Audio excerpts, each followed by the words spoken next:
The date today is March the 16th, and we're facing this situation with the coronavirus, where potentially millions of people will have to be putting themselves into self-isolation for, they've been talking about in the UK, potentially for the people who are particularly vulnerable, for several months.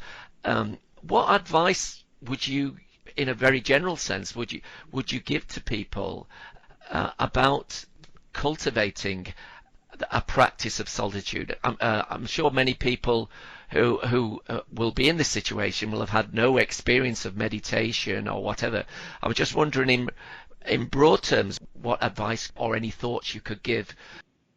Well, I'm glad you brought up the reality of the coronavirus. I'm here in France at the moment under lockdown. I'm also very close to, I'm 67, I think I am now. No, I'm 67 next month. But basically, I'm in a high-risk zone, high-risk age range. And very likely, we're going to have to learn how to be alone a lot better. And in our society, unless you happen to have an interest in meditation already, you're going to be rather unprepared for this. And I feel that the book, The Art of Solitude, might at least give one some consolation, perhaps, some clues as to what you may undertake in order to not feel oppressed and lonely in your solitude, but actually to take this enforced isolation as an opportunity rather than some sort of a narrowing or a reduction of your life. And meditation would clearly come to mind, but I think also people need to come to terms with what it's like to be with themselves. That may not always be resolved by learning how to meditate. It may be that they will be drawn to a certain kind of reflections. Maybe they'll turn back to things like poetry and art and literature, maybe reading more spiritual or religious texts as a way to deepen a kind of contemplation as to what it means to be human. The very fact that we are put in this isolation because of a real existential threat, we may die. I've no way of knowing that. I might even be a carrier. I've been traveling from Los Angeles to Paris just a couple of days ago. Who knows? We have to take into account that we're dealing here with matters of life and death.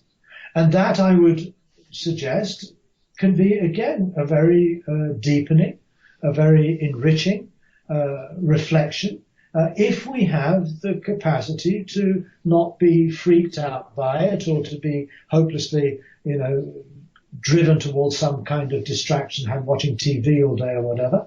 So, yes, that would be my hope, that this coronavirus crisis could actually be turned to deeper forms of reflection, of meditation, of making art, of appreciating art, and learning how to be alone in a society that really gives little value to that experience.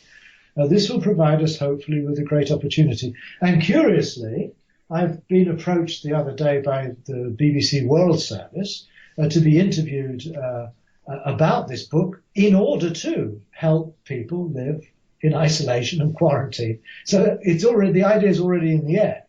And you may, at some point in the next few days or weeks, get more and more coming from the media once people are kind of settled in these quarantines and isolations, that will start to look more deeply at how we can cope with being alone. And if I can contribute to that through this book, I'm only too happy. Fantastic, Stephen. Well, I hope that's the case. Anyway, it's been a pleasure, as always, to speak to you, Stephen. Thank you very much for talking to me today. It's a pleasure, Barry. I enjoyed our conversation, and I hope others can benefit from it too.